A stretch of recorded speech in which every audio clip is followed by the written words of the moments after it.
for cinematic reasons, but there are still some unbelievably strong feats of power featured in the films. So let's count down the top 10 most powerful X-Men as seen in the movies to date, including Dark Phoenix, which came out yesterday. But first, let us know in the comments who you think the most powerful X-Men is, or X-Woman. At number 10 we have Iceman. He's a somewhat underplayed character within the X-Men franchise, possessing the ability of manipulating ice, turning water into ice, and enhancing his body. What you have to realize is if you can turn water into ice, you could literally freeze a person from the inside out.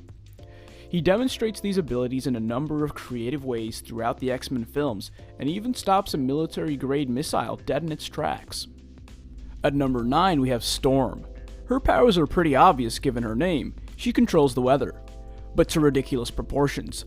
Lightning striking down on the Earth as if Zeus himself is back for retribution, tornadoes powerful enough to send enemies flying through the air, and a genuine ominous vibe, which is scary enough in my opinion without all the lightning. Storm is a real badass within the X-Men franchise and takes absolutely no shit from anyone. Clawing his way into 8th place, we have Wolverine. Whilst Wolverine's physical strength isn't that impressive, his borderline indestructible body and rapid healing factor is.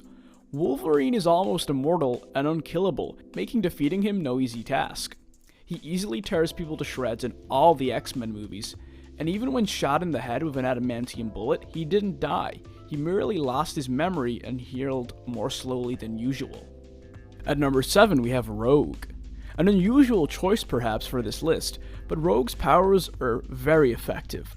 Just by touching her opponent, she absorbs their power and memories, and drains them of life, meaning you better keep your distance if you wish to fight her and succeed.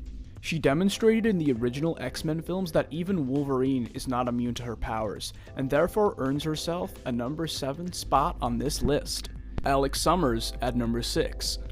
Whilst you might think Scott Summers, aka Cyclops, is the obvious choice here, Alex displayed powers of wreaking absolute havoc on a bunker fit to shelter humans from a nuclear blast, and accidentally killed Darwin in X-Men First Class when his energy beam was shoved down Darwin's throat.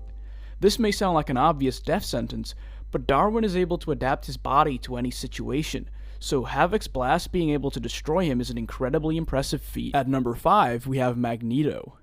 You may be thinking, but he's not one of the X-Men. Except he is. Or at least he is sometimes, depending on the circumstance.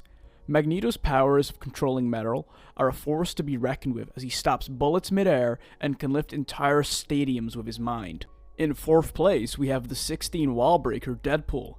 I'm counting this as Deadpool from Deadpool 1 and 2, not the bastardization of the character seen in X-Men Origins Wolverine. Deadpool is as close to immortal and unkillable as it gets, being able to regenerate from literally one drop of blood.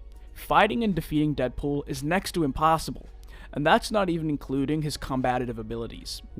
And at the number 1 spot, by far the most overpowered character in all the X-Men films, Jean Grey with the Phoenix Force. Now this is just silly. Jean Grey with the Phoenix Force is Charles times infinity. Her power is virtually unlimited. Her psychic abilities get turned up to 11, quintillion. It takes the entire X-Men squadron to even have the slightest shred of hope of defeating her.